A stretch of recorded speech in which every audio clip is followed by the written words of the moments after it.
पवित्र श्रीमद् भागवत गीता, पवित्र चारों वेद, पवित्र कुरान शरीफ, पवित्र बाइबल, पवित्र गुरु ग्रंथ साहिब, पवित्र कबीर साहिब की वाणी में छुपे हुए गूढ़ रहस्य अर्थात तत्व को जानने के लिए कृपया अवश्य सुनिए जगत गुरु तत्वदर्शी संत रामपाल जी महाराज के मंगल प्रवचन। अपने आत्माओं, जैसे अभी तक ये सदग्रंथ पवित्र चारों वेद, पवित्र श्रीमद् भगवत गीता, पवित्र 18 पुराण और पवित्र गुरु ग्रंथ साहिब, पवित्र बाइबल, पवित्र कुरान शरीफ, इसको बड़ी चाव से, बड़ी श्रद्धा से सभी अपने धर्म के लोग पढ़ा करते थे, लेकिन समझा कोई नहीं। जिन महापुरुषों ने लिखा, अब उनके लेख को, टीचर के लिखे हुए लेख को टीचर ही बता सकता है, विद्यार्थी नहीं जान सकते, चाहे सुने सिर पर धर कर घूमते रहो। अपने आत्माओं, जैसे गुरु ग्रंथ साहिब को इन महापुरुषों ने, तो 10वें गुरु जी थे, उन्होंने ये कह दिया कि भाई आगे गुरु नहीं होना चाहिए और तुम इस गुरु ग्रंथ साहिब को ही सर्वधार्य मानो। ये महापुरुषों के लिखे हुए विचार उनकी देह है, उनका शरीर है, इसका आदर करो। तो पुण्यात्मा, उन्होंने ये नहीं कहा था कि इसमें लिखे हुए के अनुसार ना करना, उन्होंने ये अवश्य कहा था कि ये शिरोधार्य हो, इसमें अनमोल वचन है। अब कोई यही तक सीमित हो जाए कि हमने तो बस गुरु ग्रंथ साहिब को मान लिया, इसको पढ़ते रहेंगे, ये हमारा गुरु है। इसके अंदर तो पुण्यात्मा वो धन दाब गए, वो महापुरुष जिसको आप समझ नहीं पा रहे, उसके लिए भेदी की आवश्यकता पड़ेगी। और गुरु नानक साहिब जी बार बार कहते हैं कि गुरु बिन परमात्मा की जो साधना भी करते हैं वो व्यर्थ है उनकी। सतगुरु वक्त गुरु हो, उसकी सेवा करे, उससे ज्ञान ग्रहण करे, तब मोक्ष होगा। ऐसे ही पवित्र गीता, पवित्र पुराण, पवित्र चारों वेद, ये 5500 वर्ष हो गए लगभग लिखे हुए, और आज तक इनको कोई समझ नहीं सका इस दास के अतिरिक्त। ये खजाना दबा था, इसके अंदर लिखा कुछ, कर कुछ रहे थे। तो इस दास के ऊपर कृपा की परमात्मा ने, जो आपके समक्ष उस गूढ़ रहस्य को रूबरू करा। अब ये जो सदग्रंथ हैं, अगर इनमें गुरु भेदी नहीं ढूंढा तो ये धन दबा दबा रह जाएगा, यूजलेस आपके लिए। एक समय एक सेठ था, उसने अपना सारा धन अपनी बही में पैड पे लिख दिया, डायरी में, कोड वर्डों में। और बच्चों को पता था कि हमारे पूर्वज ऐसे ही करते आते हैं। उस सेठ की अचानक मृत्यु होगी। अब उस लाला जी ने, उस धनी ने अपने आंगन में एक बेड़े में वो बना रखा था मंदिर, मकान के साथ ही। तो उसने बही में लिख रखा था कि चांदनी 14, यानी चांदनी 14 शुक्ल पक्ष की 14 को रात्रि के 12 बजे मंदिर के गुंबद में इतना इतना इतना इतना धन, इतना सोना, इतनी चांदी, इतने रुपये चांदी के रखे हैं। और पिताजी की अंतोष्टि करने के उपरांत उन्होंने अपने वो संभाली डायरी, पिताजी के लिखे हुए लेख, उसमें पढ़ा के मंदिर के गुंबद में बहुत सारा धन दाब रखा है। उन्होंने रात्रि में मंदिर फोड़ दिया, गुंबद ढा दिया, उसमें कुछ नहीं पाया। बड़े दुखी हुए कि पिताजी ने तो बहुत हमें भ्रमित कर दिया, दाबा कहीं और है, लिख दिया मंदिर में, गुंबद में तो पाया नहीं। बड़े चिंतित हुए। एक दूसरा सेठ उनका शोक व्यक्त करने आया वहां पर, वो जानकार था इन कोड वर्डों का। उन्होंने कहा कि अंकल, हमारे पिताजी ने तो हमारे साथ धोखा कर दिया, जहाँ धन दबा रखा था वो धन हमें वहाँ पर मिला नहीं, हम तो लुट गए, पिट गए, धन बहुत घना था। तब उस सेठ ने कहा, जो जानकार था, कि दिखाओ बेटा, मुझे दिखाओ, वो डायरी दिखाओ तुम्हारे पिता की लिखी हुई। उन्होंने वो पैड, वो डायरी उनको दे दी। उसने देखा कि रात्रि के 12 बजे और चांदनी 14 और गुम्बज में धन, वो समझ गया, कहा बेटा इस गुम्बज को फिर बनवाओ। मंदिर का गुम्बज एचडी तैयार करवाया, चांदनी 14 आई, और उस दिन आकर के उसने उस स्थान पर निशान लगाया जहाँ चंद्रमा की रोशनी में वो गुम्बज की छाया थी। आंगन के अंदर वो स्थान था जहाँ पर धन दबा हुआ था, रात्रि में छाया जहाँ गुम्बज की जाती थी, वहाँ निशान लगा दिया कि यहाँ से खोदो, वो सारा धन पा गया। तो पुण्यात्माओं, ये सदग्रंथ है, ये कोड वर्डों में लिखे हुए हैं, और जब तक इस दास की सहयोग नहीं लोगे आपका धन दबा दबा रह जाएगा। बोलो सतगुरुदेव।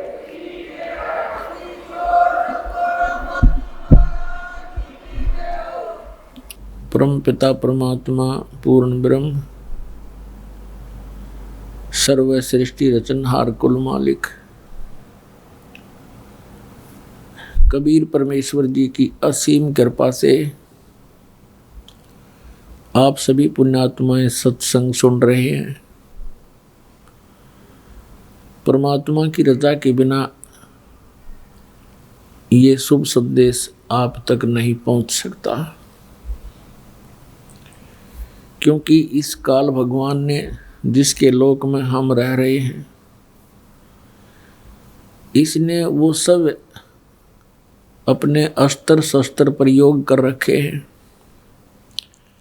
जिससे हम परमात्मा से दूर रहें, परमात्मा की भक्ति हम ना करें। बाकी कुछ भी करो उसमें बड़ा प्रसन्न रहता है। ये मन कौन है? ये काल है, ज्योत निरंजन है, ये उसका एजेंट समझो। ये नहीं चाहता कि ये आत्मा कल्याण करवा जा, ये चाहता है कि ये कोरी बकवाद करे, इन खिलौनों से खेलता हुआ अपना मनुष्य जीवन व्यर्थ कर जाए। बस फिर 83 लाख प्रकार के इन प्राणियों की योनियों में जाने के बाद फिर इस जीव का काल को डर समाप्त हो जाता है कि अब ये कुछ नहीं कर सकता। केवल मनुष्य जीवन के अंदर ही ये परमात्मा की शुद्ध कर सकता है, साधु संत की शरण में जाकर के ये कल्याण करा सकता है। उसके लिए भी इसने व्यवस्था कर रखी है, अपने नकली दूत भेज रखे हैं, कदम कदम पर मिसगाइड करने वाले इस आत्मा को अनगिन संत बना रखे हैं, मार्गदर्शक बना रखे हैं। सन्मार्गदर्शक केवल एक ही आता है, स्वयं परमात्मा आते हैं। समय समय पर फिर वो अपने कोई हंस को अपने से परिचित करके फिर कल्याण की सेवा देते हैं। तो उस समय वो एक होता है सन्मार्ग बताने वाला, अनगिन होते हैं कुमार्ग पर लगाने वाले। तो ये भोली आत्मा भगवान को पहचान नहीं पाते, और असली और नकली संत की पहचान भी ये नहीं कर पाते। इसलिए परमेश्वर ने ये समय दिया है कलयुग का। ये वो प्राइम टाइम है, ये वो शुभ समय है कि ये प्राणी अपना कल्याण करा सकता है और सचखंड जा सकता है। इस समय के लिए परमात्मा ने बहुत इंतजार किया। सतयुग से लेकर आज तक अपनी प्यारी आत्माओं को परमात्मा की आस्था बनाए रखने के लिए उस परमात्मा ने प्रत्येक प्रयत्न किया। जैसे हम देखते हैं कि जिस प्रकार द्रौपदी का चीर बढ़ाया, वो श्री कृष्ण की भगत थी। श्री कृष्ण स्वयं विष्णु अवतार थे, अपनी ही वो महिमा करते हुए विष्णु जी की पूजा कराया करते थे। द्रौपदी विष्णु जी की पूजा करती थी, और जब उसके ऊपर आपत्ति आनी थी, उस परमात्मा ने जो हमारा पिता है उसको मालूम था कि इसके ऊपर एक घोर आपत्ति आएगी। उससे पहले स्वयं ही एक साधु रूप बना करके द्रौपदी को मिले, जब वो स्नान करने के लिए दरिया पर गई हुई थी, गंगा पर गई हुई थी। और वहाँ एक लीला की, एक सूरदास की, अंधे महात्मा की, और द्रौपदी ने अपनी साड़ी में से एक कपड़ा फाड़ के दरिया में डाला था, क्योंकि साधु की लंगोटी बह गई थी जल में। वो गहरे जल में खड़ा था शर्म का मारा। उस एक 9 इंच की साड़ी के टुकड़े के बदले में उस परमात्मा ने आशीर्वाद दे दिया, बेटी तने आज मेरी इज्जत रखी है, परमात्मा तेरी इज्जत रखे, तुझे गनाई कपड़ा देवे। जिस समय दुशासन ने द्रौपदी का चीर हरण करना चाहा, उस समय उस आत्मा ने पुकार की अपने इष्ट देव की और गुरु की। गुरु से पुकार की जाती है, श्री कृष्ण के नाम से पुकार की। उसके आत्मा की पुकार कहाँ जाती है? धर्मराज के दरबार में, जहाँ इसके संचित कर्म होते हैं। तो वहाँ जब जाते ही पुकार धर्मराज के दरबार में, वो फाइल खुल जाती है उस आत्मा की। फिर देखता है इसके कोई ऐसे पुण्य हैं जिसके कारण मैं इसकी मदद करा सकता हूँ। उसमें मिला कि इसने एक साधु को कपड़ा दिया था और इसके प्रतिफल में तो बहुत कुछ दिया जा सकता है। तो वहाँ धर्मराज के दरबार से, वहाँ से एक उसका रिफ्लेक्शन आया श्री कृष्ण जी के अंदर। श्री कृष्ण जी वहाँ रुक्मणी के साथ शतरंज खेल रहे थे अपने घर पे, और उन्होंने अनंत कहा ऐसे हाथ ऊपर न करके। रुक्मणी ने कहा कि आप शतरंज के अंदर ये अनंत क्यों कह रहे हो? अपने आत्माओं करय करावे साइया, मन में लहर उठा, दादू सिर जीव के आप बगल हो जा।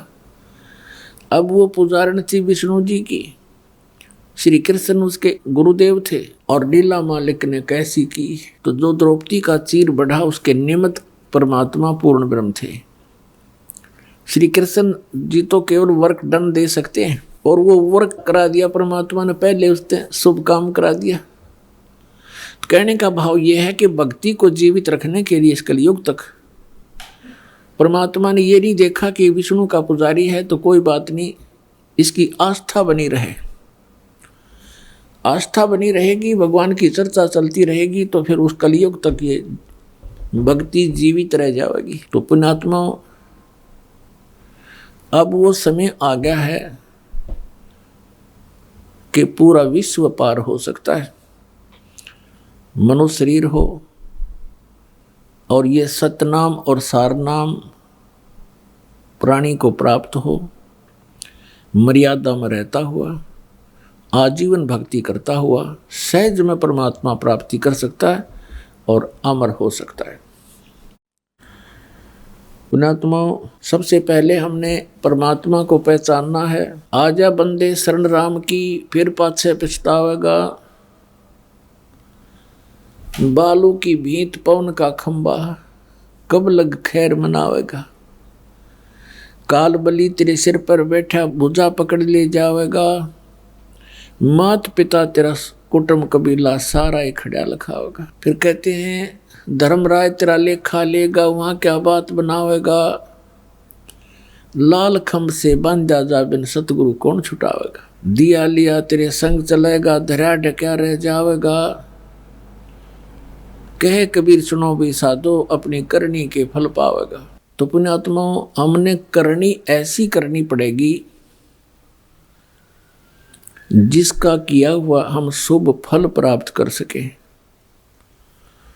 तो इसमें कहा कि आजा बंदे शरण राम की, फिर पीछे पछतावेगा। अब कौन से राम की शरण हमने ग्रहण करनी है, ये डिसीजन लेना है। आज सुबह के सत्संग में भी आपको जिक्र किया था, यदि हम ब्रह्मा विष्णु महेश की पूजा करते हैं तो ये तीनों नाशवान हैं, इनकी भी जन्म मृत्यु होती है। इसके लिए आपको फिर से एक थोड़ा सा हिंट देते हैं। पुण्यात्माओं, ये सच्चाई इतनी गहरी चली गई, दूर चली गई हमसे, हमने झूठ को सच मान लिया। अब वो सच हमारे हृदय में बहुत देर से समाती है, ठहरती है।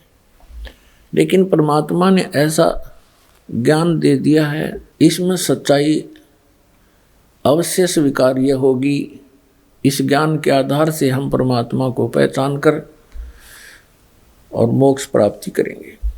तो इसके लिए रह रह कर ये प्रमाण दिखाना अनिवार्य हो गया, क्योंकि कोई पुण्यात्मा प्रथम बार ये सुनता है कि ब्रह्मा विष्णु महेश नाशवान हैं, इनकी जन्म मृत्यु होती है, इनके माता पिता हैं, तो एकदम स्ट्राइक होती है कि ये संत मेंटल तो नहीं है, इसका दिमाग खराब तो नहीं हो गया है। लेकिन बात इसके विपरीत होती है।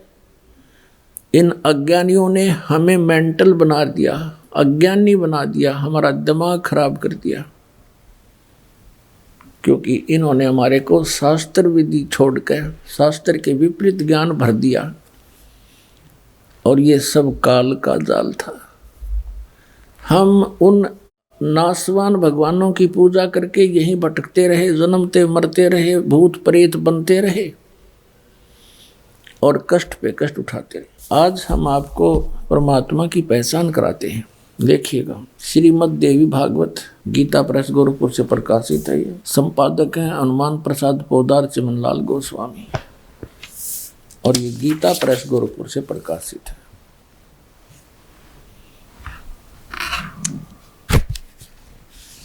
प्रकाशक एवं मुद्रक हैं गीता प्रेस गोरखपुर, गोविंद भवन कार्यालय कोलकाता का संस्थान। ये इनके फैक्स और फोन नंबर। इसके 123 पृष्ठ पर हम ये चंद पंक्ति हैं, इनको पढ़ते हैं। 123 पृष्ठ पे ये तीसरा स्कंध। भगवान विष्णु अपनी माता देवी दुर्गा की स्तुति करते हुए ऐसे बोल रहे हैं, तुम शुद्ध स्वरूपा हो, ये सारा संसार तुम्ही से उद्भासित हो रहा है। मैं ब्रह्मा और शंकर हम सभी तुम्हारी कृपा से विद्यमान हैं। हमारा आविर्भाव माने जन्म और तिरोभाव माने मृत्यु हुआ करता है। हमारा जन्म और मृत्यु होता है। केवल तुम ही नत हो, जगत जननी हो, प्रकृति और सनातनी देवी हो। इसमें यह स्पष्ट हो गया कि प्रकृति भी दुर्गा को कहते हैं। जैसे 7वें अध्याय में कहा है गीता में कि मेरी 2 प्रकार की प्रकृति है, एक जीव रूपा तो ये प्रकृति दुर्गा है, बाकी वो 8 प्रकार की जड़ प्रकृति है। भगवान शंकर बोले, देवी यदि महाभाग विष्णु तुम्ही से प्रकट हुए हैं तो उनके बाद उत्पन्न होने वाले ब्रह्मा भी तुम्हारे बालक हुए। अब क्या बताते हैं कि भगवान शंकर कह रहे हैं कि यदि भगवान विष्णु तुम्ही से प्रकट हुए हैं तो उनके बाद उत्पन्न होने वाले ब्रह्मा भी तुम्हारे बालक हुए। फिर मैं तमोगुणी लीला करने वाला शंकर क्या तुम्हारी संतान नहीं हुआ? अर्थात मुझे भी उत्पन्न करने वाली तुम ही हो। सिवे संपूर्ण संसार की सृष्टि करने में तुम बड़ी चतुर हो। इस संसार की सृष्टि स्थिति और संहार करने में तुम्हारे गुण सदा समर्थ हैं। उन्हीं तीनों गुणों से उत्पन्न हम, रजगुण ब्रह्मा, सतगुण विष्णु, तमगुण शिव जी, उन्हीं तीनों गुणों से उत्पन्न हम ब्रह्मा विष्णु एवं शंकर नियमानुसार कार्य में तत्पर है। पुण्यात्माओं, इस पवित्र सतग्रंथ ने, पवित्र पुराण की 10 पंक्तियों ने 5 कंसेप्ट क्लियर कर दिए, 5 पॉइंट साफ कर दिए। एक तो ये कि ब्रह्मा विष्णु महेश नासवान हैं, इनकी जन्म मृत्यु होती है। दूसरे, इनकी माता दुर्गा है, देवी दुर्गा जी। तीसरा ये हो गया कि दुर्गा प्रकृति भी कहलाती है। रजगुण ब्रह्मा, सतगुण विष्णु, तमगुण शिव जी। चौथा ये हो गया। और 5वां ये हो गया कि केवल नियमित कार्य ही कर सकते हैं, जिसके जैसे कर्म है वैसा ही इनको दे सकते हैं। इसमें ये कोई परिवर्तन नहीं कर सकते। अब ये तो है स्पष्ट के ब्रह्मा विष्णु महेश नासवान है, इनकी पूजा करेंगे तो हमें कोई लाभ नहीं, हम अमर नहीं हो सकते। गीता जी अध्याय नंबर 18 के श्लोक नंबर 62 में और गीता जी अध्याय नंबर 15 के श्लोक 4 में कहा है, उस संत से परमात्मा के तत्व ज्ञान को समझने के पश्चात परमेश्वर के उस परम पद की खोज करनी चाहिए, जहाँ जाने के बाद साधक फिर लौटकर कभी संसार में नहीं आते। और जिस परमेश्वर ने सर्व ब्रह्मांडों की रचना की है। और गीता ज्ञानदाता कहता है कि उसी की पूजा करो। ये है 15वें अध्याय का 4थे श्लोक। 18वें अध्याय के 62वें श्लोक में कहा कि अर्जुन तू सर्वभाव से उस परमेश्वर की शरण में जा, उसकी कृपा से तू परम शांति को और सनातन परम धाम को प्राप्त होगा। इससे सिद्ध है कि गीता ज्ञानदाता से अन्य कोई और परम शक्ति है जिसकी साधना करने से जन्म और मरण सदा के लिए समाप्त हो जाता है। अपने विषय में गीता ज्ञानदाता कहता है 2 अध्याय के 12वें श्लोक में, 4थे अध्याय के 5वें और 9वें श्लोक में, गीता अध्याय नंबर 10 के श्लोक नंबर 2 में गीता ज्ञानदाता कहता है मेरे और तेरे अर्जुन बहुत जन्म हो चुके, तू नहीं जानता मैं जानता। तो पुण्यात्माओं, इससे सिद्ध हो गया कि गीता ज्ञानदाता ये ब्रह्म है। 8वें अध्याय के 13वें श्लोक में कहता ओम इति एकाक्षरम ब्रह्म व्यवहारन माम अनुसमरण ये प्रियाति तजन देहम सयाति परमाम गतिम। मुझ ब्रह्म का केवल एक ओम मंत्र है, इसका उच्चारण करते हुए ये जो सिमरन करता हुआ शरीर त्याग कर जाता है, वो ओम से मिलने वाली जो परम गति है उसको प्राप्त हो जाता है। ओम से परम गति कौन सी प्राप्त होती है? ब्रह्म लोक प्राप्ति होती है। और ओम नाम ब्रह्म का है। इससे ऊपर 2 परमात्मा और हैं ब्रह्म से ऊपर। इस ब्रह्म को सरपुरुष भी कहते हैं, इसको सरब्रह्म भी कहते हैं, ज्योति निरंजन काल भी कहते हैं। गीता जी अध्याय नंबर 15 के श्लोक नंबर 16 में 2 पुरुष बताए, सरपुरुष और अक्षर पुरुष। सरपुरुष तो ये ब्रह्म है, ये 21 ब्रह्मांड का स्वामी है। और अक्षर पुरुष ये 7 संख ब्रह्मांड का प्रभु है, स्वामी है। और ये दोनों ही नाशवान हैं। इनके अंतर्गत जितने प्राणी हैं वो भी नाशवान हैं। जीवित आत्मा किसी की मरती नहीं। ये विषय अलग है, क्योंकि कुत्ते की भी ना मरती वो तो गधे की भी नहीं मरती। गीता जी अध्याय नंबर 15 के श्लोक नंबर 17 में फिर बताया कि उत्तम पुरुष तु अन्य परमात्मा इति उदाहरते है। वह श्रेष्ठ परमात्मा तो प्रभु तो कोई और है, पुरुष तो कोई और है। वो 16वें श्लोक में वर्णित दोनों से अलग है। सरपुरुष और अक्षर पुरुष से भी अन्य है। और वही तीनों लोकों में प्रवेश करके सबका धारण पोषण करता है। वो अव्यय ईश्वर है, वो अविनाशी परमात्मा है। तो पुण्यात्मा, गीता अध्याय नंबर 8 के श्लोक नंबर 1 में अर्जुन ने प्रश्न किया गीता ज्ञानदाता से कि आप जी ने अध्याय नंबर 7 के श्लोक 29 में जिस तत्ब्रह्म के विषय में कहा है कि उस तत्ब्रह्म को जानकर जो व्यक्ति जरा और मरण से छूटने का प्रयत्न करते हैं, जरा मीन वृद्धावस्था, मरण माने मृत्यु, जरा और मरण केवल सतलोक में जाने से समाप्त होती है, सचखंड में। वहाँ वृद्धावस्था नहीं है। अपने आत्माओं, प्रत्येक सदग्रंथ को हम गहराई से समझेंगे, उसमें बहुत गूढ़ रहस्य हैं, सांकेतिक शब्द बहुत हैं। अब जरा मरण क्यों लिखा यहाँ पर? जन्म मृत्यु क्यों नहीं कहा? जरा मरण का अर्थ है जरा माने वृद्धावस्था नहीं है वहाँ पर, तो इसका मतलब सृष्टि है वहाँ पर जीवन है, जहाँ के लिए संकेत किया जाता सनातन परम धाम का। और ये नकली पंथों के संत कहते हैं वहाँ तो प्रकाश ही प्रकाश है, परमात्मा का नूर ही नूर है। और उस प्रकाश परमात्मा के अंदर आत्मा ऐसे लीन हो जाती है जैसे बूंद समुद्र में। परमात्मा निराकार है, प्रकाश ही प्रकाश है।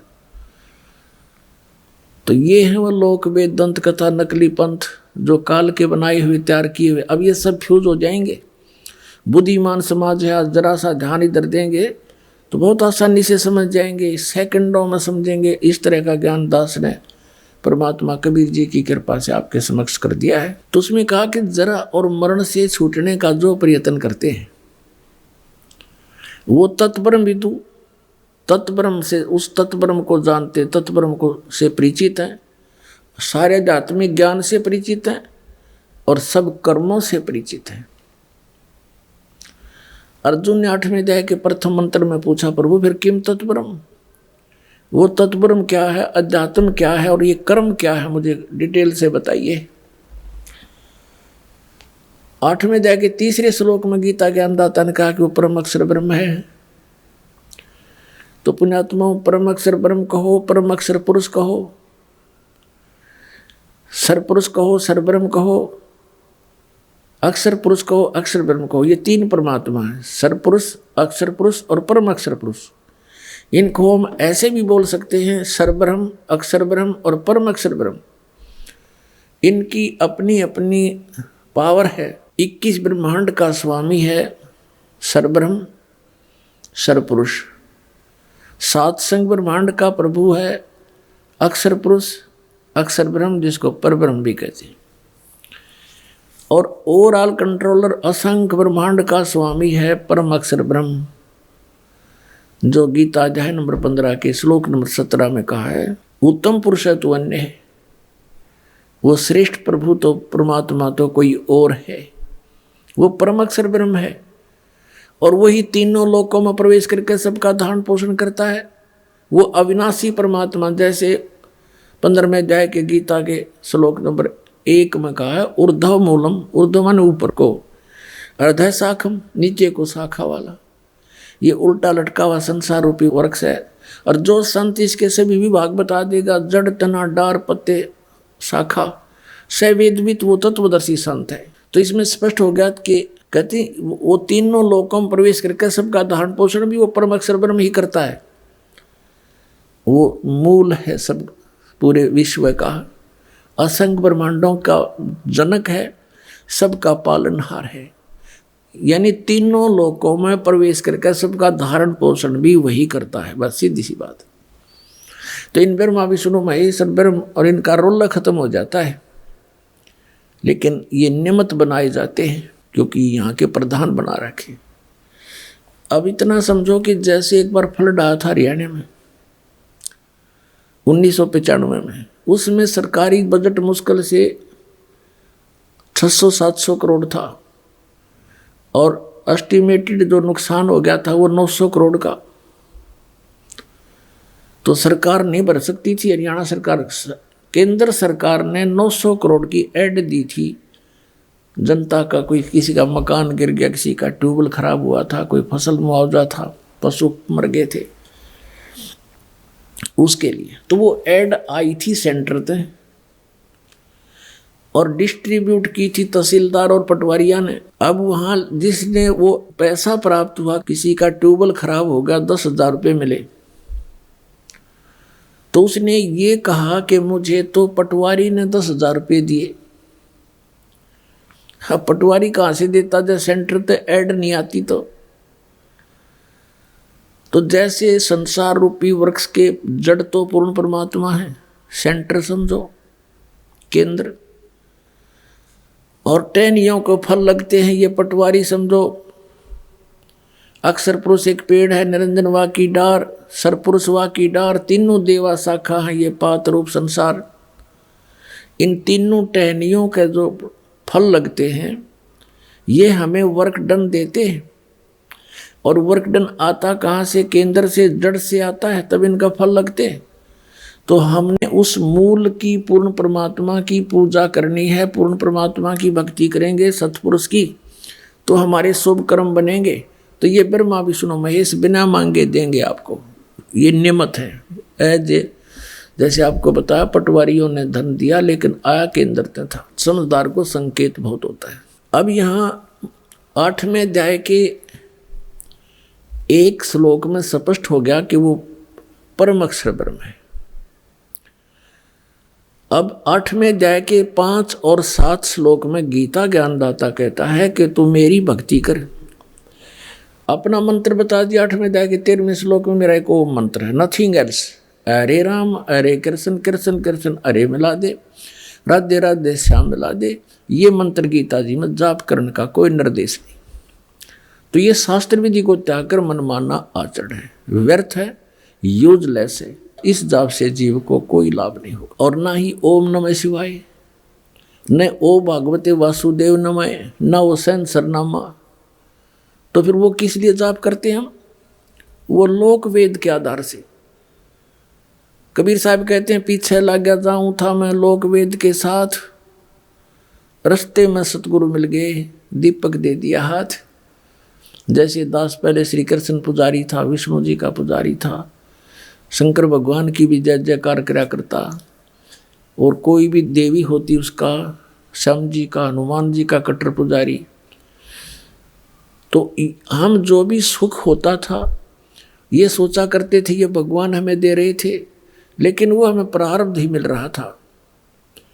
तो उस लोक वेद के आधार से हम इनकी पूजा कर रहे थे।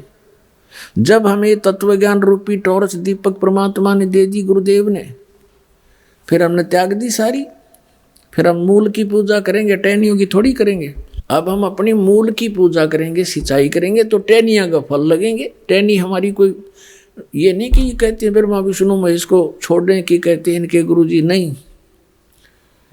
संसार रूपी वृक्ष की ये टहनी है, शाखा है, शाखा तोड़ी नहीं जाती, फल शाखाओं का लगेंगे, लेकिन पूजा मूल की करनी पड़ेगी। तो परमात्मा क्या कहा करते, थोड़ा सा हिंट देते हैं। अब जैसे हम कोई आम का पौधा लगाना चाहते, बीजना चाहते, तो उसको नर्सरी से पौधा लाएंगे, गमले में या मिट्टी में गड्ढा खोदकर हम लगाएंगे। देखिएगा, ये हम आम का पौधा बीजने जा रहे हैं, तो ये है प्रॉपर वे ऑफ प्लांटिंग। पौधे के लगाने का, आरोपण करने का ये सही तरीका है। गमले में नीचे गड्ढे में जड़ गाड़ दी, गड्ढा खोदा, जड़ लगा दी, जड़ की तरफ से, मूल की तरफ से पौधे को मिट्टी में दबाया, इसकी पूजा शुरू करी, सिंचाई शुरू करी, तो ये सब टहनियाँ बढ़ गई, ये सब पेड़ बड़ा होगा और फिर टहनियों का फल लगेंगे। टहनी कौन सी है? रजगुण ब्रह्मा, सतगुण विष्णु, तपगुण शिव जी, ये तीनों शाखाएं हैं। अब इन शाखाओं के फल लगेंगे, लेकिन पूजा करनी पड़ेगी मूल की। तो ये हमारा अभिन्न अंग है टहनी। ब्रह्मा विष्णु महेश जी हमारे अभिन्न अंग हैं, इनको हम छोड़ नहीं सकते, हम इनको तोड़ नहीं सकते। मूर्ख तोड़ेगा। सिंचाई यहाँ से करेंगे, ये फल देंगे, बिना मांगे देंगे, क्योंकि अल्लद पद हो जाएंगे। ये है शास्त्र अनुकूल साधना, यानी एक परमात्मा की पूजा करनी चाहिए, अन्य की नहीं। और हम लोक वेद के आधार से कैसे कर रहे थे देखिएगा, हम देख बालका की तरह कर रहे थे। आसी नहीं आओ जन्यों को पौधा ला रहा होता है, और किसी को यूँ कहे बेटा तू गलत लगा रखा है पौधा, ऐसा नहीं लगाना, इसको ऐसे लगाओ, वो नाराज हो है कि तू हमारी विधि को गलत बताता है, तो हमारा शत्रु है, नहीं मित्र है। ये देखो, ये कोई तरीका है? तो हम ऐसे किए बैठे हैं सारे। परमात्मा कहते हैं कि एक साध्य सब सद, और सब साध्य सब जावे। ये सब साधन ते नष्ट हो गया व्यक्ति, ये पौधा कैसे हरा भरा होगा, सूख जाएगा। एक साध्य सब सद है, सब साध्य सब जावे। माली सींचे मूल को, फले फूले गोय। इतनी सी बात है। अब ये ज्ञान परमात्मा ने स्वयं आकर बताया हमारे को। पीछे लग गया जाऊं था मैं लोक वेद के साथ, रास्ते में सतगुरु मिले, दीपक दे दिया हाथ। पहले परमात्मा हमें अपने ऊपर ही उदाहरण देकर समझाते हैं कि लोक वेद के आधार से अपना जीवन व्यर्थ कर रहा था, गलत साधना कर रहा था, और जब से सतगुरु मिल गए इस भक्ति मार्ग में, इस रास्ते में, दीपक दे दिया हाथ। ये तत्व ज्ञान रूपी टॉर्च दे दी, लैंप दे दिया कि इस लैंप की रोशनी में हम कुमार्ग पर नहीं जाएंगे, सुमार्ग पर चलेंगे। अब गीता जी अध्याय नंबर 15 के श्लोक नंबर 17 में स्पष्ट हो गया कि परम अक्षर ब्रह्म है। गीता जी अध्याय नंबर 15 के 4 में भी स्पष्ट कर दिया है कि उसी की पूजा करो, अन्य की नहीं। ये देखिएगा श्रीमद् भगवत गीता अध्याय 15 का इसका 1 नंबर श्लोक आपको दिखाते हैं। पंचदशो अध्याय 15वां अध्याय। ऊर्ध्व मूलम अधः शाखम अश्वत्थम प्राहु अव्यम छंदासी यस्य पर्णानि ये तम वेद स वेदवित। इसका अर्थ है कि ऊर्ध्व माने ऊपर को, मूल माने शाखा, जिसके ऊपर को शाखा है, उल्टा लटका हुआ संसार रूपी वृक्ष है। ये समझो ऐसे, ये समझो ऊर्ध्व मूलम अधः शाखम, ऊपर को जड़ और नीचे को शाखा। गीता ज्ञान दाता ने सिर्फ संकेत दिया है ऊर्ध्व मूलम अधः शाखम, बस, और कुछ नहीं बताया इसके बारे में। बाकी ऑप्शन छोड़ दिया कि तत्वदर्शी संत बताओगे इसके बारे में। तो परमेश्वर स्वयं आए थे कबीर जी तत्वदर्शी संत की भूमिका करने के लिए। उन्होंने स्वयं आकर बताया था कि अक्षर पुरुष जैसे जमीन से बाहर दिखाई देता है, ये एक पेड़ कहलाता है। अक्षर पुरुष और सर पुरुष, अक्षर पुरुष एक पेड़ है और सर पुरुष वहाँ की डार, और तीनों देवा शाखा हैं, ये पाते रूप संसारी। ये परमात्मा कबीर भगवान ने 600 वर्ष पहले बताया था। अक्षर पुरुष एक पेड़ है, निरंजन कहो सर पुरुष कहो वहाँ की डार, और तीनों देवा शाखा हैं, ये पात रूप संसार। तो वो परमात्मा ही स्वयं आकर के अपना ज्ञान अपने द्वारा रची हुई सृष्टि को ठीक ठीक बताते हैं। अब ये हम पढ़ेंगे गीता अध्याय नंबर 15 का श्लोक नंबर 1, आसानी तो समझ में आओगा। ऊर्ध्व मूलम अधः शाखम अश्वत्थम प्राहु अव्यम। ऊपर को जड़, नीचे को शाखा वाला ये संसार रूपी उल्टा लटका हुआ अविनाशी वृक्ष है। छंदासी यस्य पर्णानि, इसके छंद माने विभाग, पत्ते आदि इसके जो विभाग हैं, जो ये तम वेद, जो उसको जानता है, इन सब को जानता है विस्तार से, स वेदवित, वह वेद के तात्पर्य को जानने वाला है। इनका अनुवाद गलत देखो। आदि पुरुष परमेश्वर मूल वाले, यानी ऊपर जो मूल है जड़ रूपी परमात्मा, वो तो परम अक्षर ब्रह्म है। आदि पुरुष परमेश्वर सर्वशक्तिमान, ये पूर्ण परमात्मा परम अक्षर ब्रह्म है। यहाँ ये इन्होंने अनुवाद गलत कर दिया। अधः शाखम, अधः माने नीचे करना था। ये देखो इसी के दूसरे श्लोक में ये अनुवाद में अधः माने नीचे, अधः माने नीचे, ये दूसरे श्लोक में। तो यहाँ अधः माने नीचे आना चाहिए था। अधः शाखम, नीचे को शाखा, ऊपर को मूल वाला, नीचे को शाखा वाला। संसार रूपी वृक्ष के अविनाशी कहते हैं वेद, जिसके पत्ते कहे गए हैं। उस संसार वृक्ष को जो पुरुष मूल सहित तत्व से जानता है, यानी जड़ते लेकर पत्तों तक जो बता देता है, स वेदवित, वह वेद के तात्पर्य को जानने वाला, अर्थात वो तत्वदर्शी संत है। अब यहाँ क्या कहा है, अब हम चौथे में आ जाते हैं कि तत्वदर्शी संत की प्राप्ति के उपरांत गीता अध्याय नंबर 15 का ये श्लोक नंबर 4 है। ये श्लोक नंबर 4 है यहाँ पर। उसके पश्चात उस परम पद रूप परमेश्वर को भली भांति खोजना चाहिए, जिसमें गए हुए पुरुष फिर लौटकर कभी संसार में नहीं आते, और जिससे यानी जिस परमेश्वर से पुरातन संसार वृक्ष की प्रवृत्ति विस्तार को प्राप्त हुई है, जिस परमेश्वर ने संसार रूपी वृक्ष को बनाया है, रचा है, उसी आदि पुरुष नारायण की मैं शरण हूँ। इस प्रकार दृढ़ निश्चय करके उसी परमेश्वर का मनन और निधि ध्यान करना चाहिए। गीता ज्ञानदाता स्पष्ट कर रहा है कि केवल उसी नारायण की पूजा करनी चाहिए, परम अक्षर ब्रह्म की, अपने आत्मा। अब यहाँ सरपुरुष ये नाशवान, अक्षर पुरुष भी नाशवान। 15वें अध्याय के 16 और 17 में क्या लिखा है, फिर पढ़ लो गीता जी। अब हम यहाँ पढ़ रहे थे अध्याय नंबर 15 का ये 15 है, इसका श्लोक नंबर ये 16 है। यहाँ से इसमें लिख रहा क्या, दिवौ इमौ पुरुषौ लोके सर्च अक्षर एव च सर्वाणी भूतानि कुटुस्थ अक्षर उच्यते। अब यहाँ दिवौ माने दो, इमौ माने इस, लोके माने लोक में, पुरुषों माने परमात्मा हैं। कौन कौन से हैं? सरपुरुष और अक्षर पुरुष। इस पुरुषों को हम यहाँ भी लगा सकते हैं, सरपुरुष और अक्षर पुरुष। अब इसका यहाँ से अनुवाद पढ़ो इनका। इस संसार में नाशवान और अविनाशी भी ये दो प्रकार के पुरुष हैं। इन्होंने यहाँ पुरुष छोड़ दिया। दो प्रकार के प्रभु हैं, स्वामी हैं।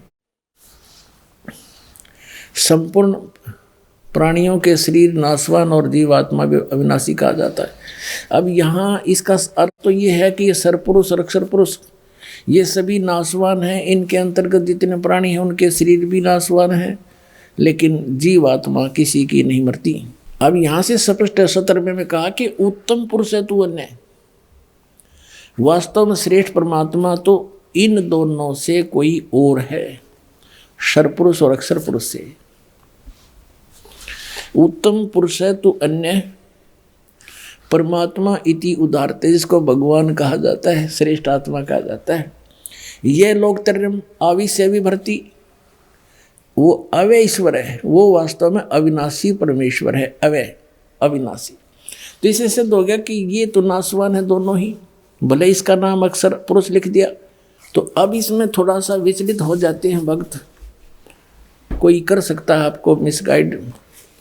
कि 15वें अध्याय के 18वें श्लोक में गीता जी में गीता ज्ञानदाता कहता है, क्योंकि मैं नाशवान जड़वर्ग क्षेत्र से तो सर्वथा अतीत हूँ और अविनाशी जीव आत्मा से भी मैं उत्तम हूँ, इसलिए लोक और वेद में पुरुषोत्तम नाम से प्रसिद्ध हूँ। जबकि इसकी मूल संस्कृत देखो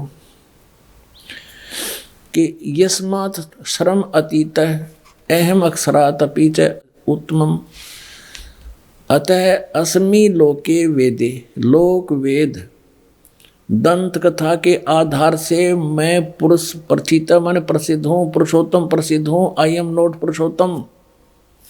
मैं किस प्रकार से पुरुषोत्तम प्रसिद्ध हो गया? लोक वेद के आधार से। लोक वेद माने दंत कथा के मेरे अंतर्गत जितने भी प्राणी हैं, वो चाहे जीवात्मा है, चाहे नाशवान शरीर है इनका, चाहे अविनाशी इनकी आत्मा है, इनसे मैं तगड़ा हूँ, इनसे श्रेष्ठ हूँ, उत्तम हूँ। और इसलिए लोक वेद के आधार से, दंत कथा के आधार से मैं पुरुषोत्तम प्रसिद्ध हो रहा हूँ। आई एम नॉट पुरुषोत्तम। पुरुषोत्तम तय कोई और है। वो 15वें अध्याय के 17वें श्लोक में स्पष्ट कर दिया। अब हमने उस पुरुषोत्तम की शरण में जाना है, और उस पुरुषोत्तम के पाने का कौन सा मंत्र है? गीता जी अध्याय नंबर 17 के श्लोक नंबर 23 में कहा कि ओम तत्सत इति निर्देश ब्रह्मण त्रिविध समर्थ।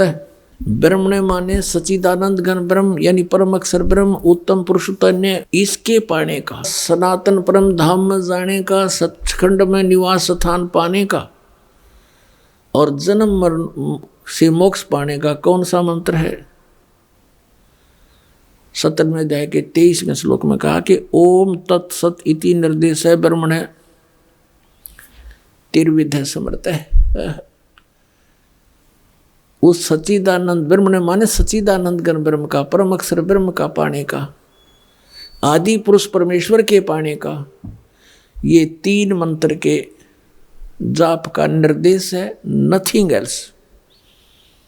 इसके अतिरिक्त कोई भी हरे राम हरे कृष्ण सीताराम राधे श्याम अन्य कोई भी जाप हम करते हैं वो मोक्ष प्राप्ति का नहीं है। तो उसके लिए हमने कौन से मंत्र हैं? ये ओम तत्सत।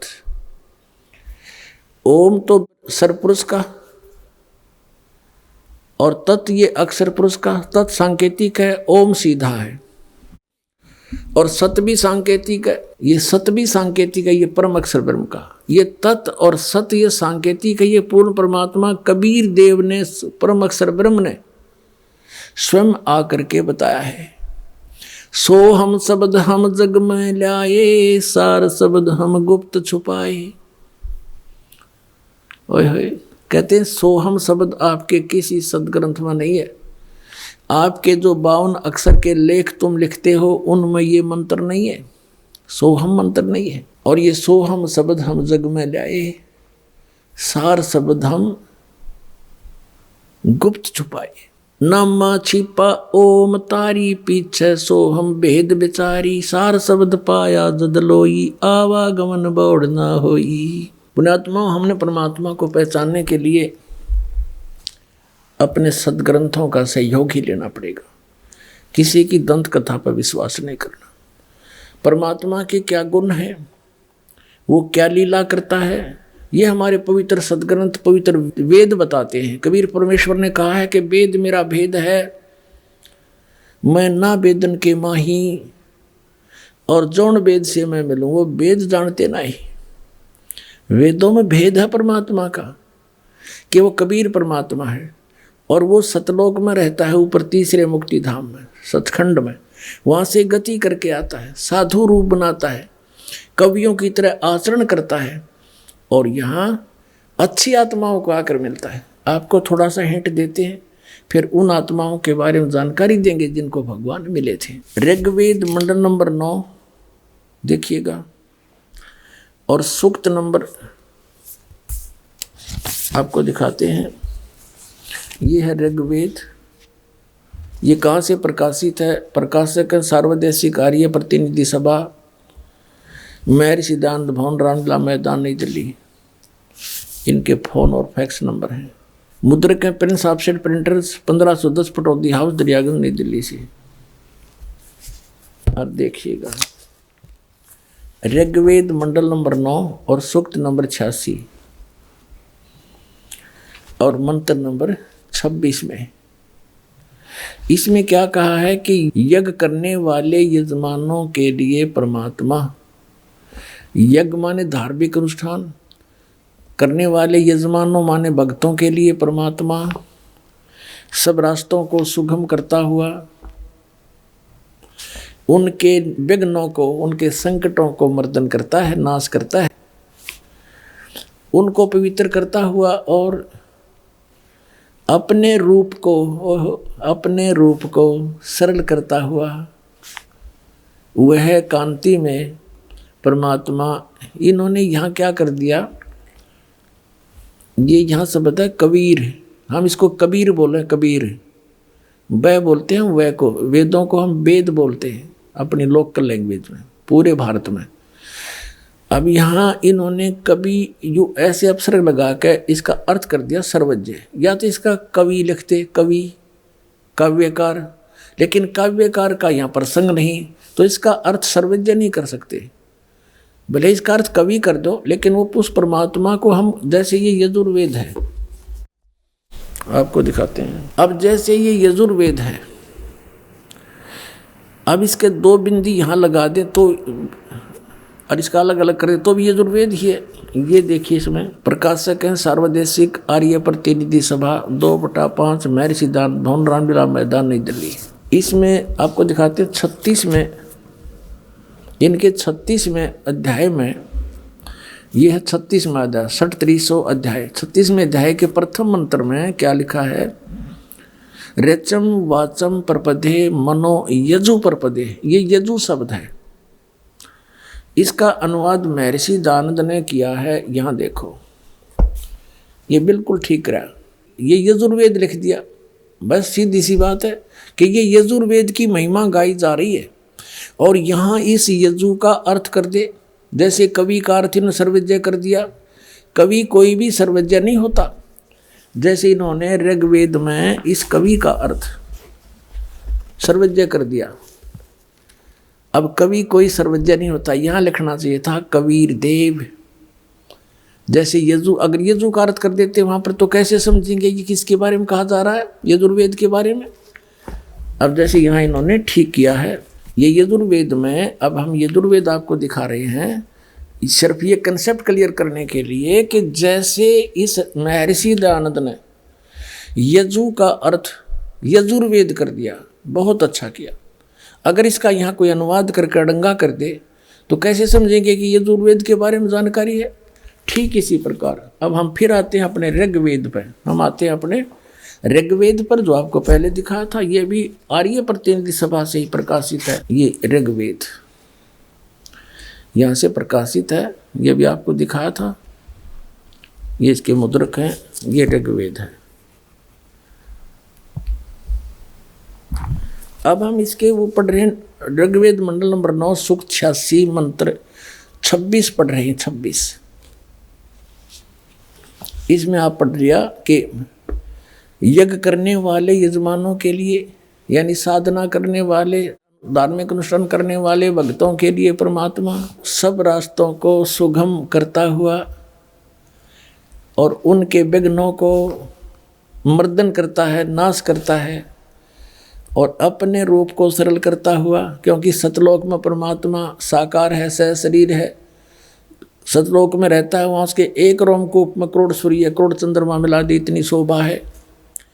तो एज इट इज भगवान यहाँ आ जाता हम देख नहीं सकते, इसलिए अपने रूप को सरल करता हुआ हल्का तेज पुंज का बनाकर वह कांति में परमात्मा सर्वज्ञ नहीं लिखना था, वो कबीर देव लिख दो यहाँ पर। कबीर देव, हम कबीर देव कहने लगे। कबीर देव, देव न साहब कह लो, भगवान कहो, हम उसको कबीर साहब कहते हैं। कबीर साहब, यहाँ कबीर देव लिख दे।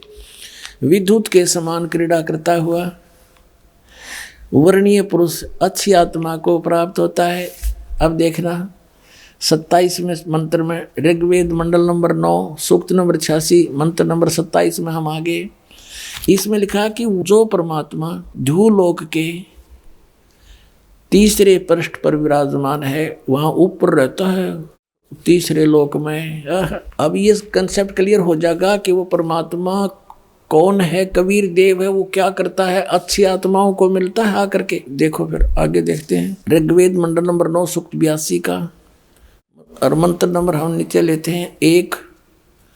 इसमें क्या किया है कि सर्व उत्पादक प्रभु, सबकी रचना करने वाला, सबको उत्पन्न करने वाला परमात्मा, प्रकाश रूप, सद्गुणों की वृष्टि करने वाला, पापों को हरण करने वाला, वह राजा के समान, राजा के, देखो ये 269 पे पढ़ा हमने ना, कोई नकली नो कह देगा और पृष्ठ दिखा दिया होगा।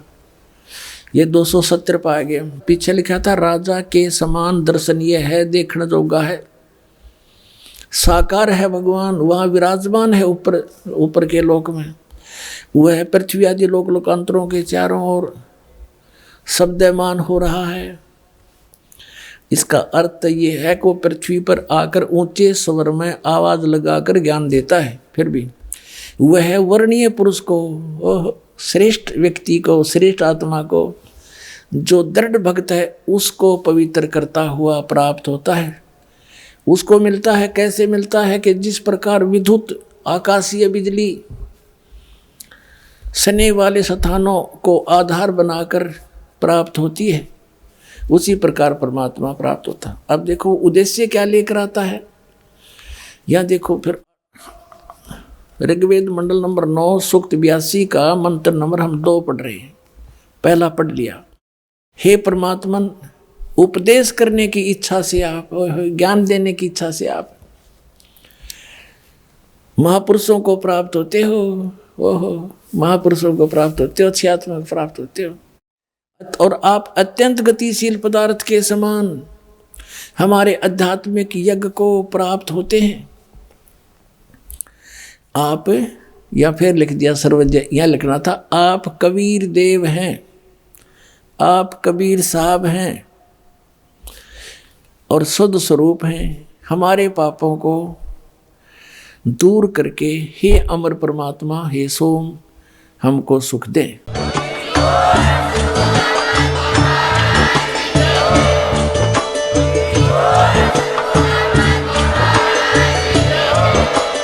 आप सुन रहे थे जगत गुरु तत्वदर्शी संत रामपाल जी महाराज जी के मंगल प्रवचन। अधिक जानकारी के लिए विजिट कीजिए हमारी वेबसाइट www.jagatgururampalji.org। संत रामपाल जी महाराज जी के शुभ आशीर्वाद से पूरे विश्व भर में 500 से भी ज्यादा नाम दीक्षा केंद्र हैं, जिन पर संत रामपाल जी महाराज जी द्वारा ऑनलाइन निशुल्क नाम दीक्षा दी जा रही है। अपने नजदीकी नाम दीक्षा केंद्र का पता करने के लिए संपर्क करें 8222880541।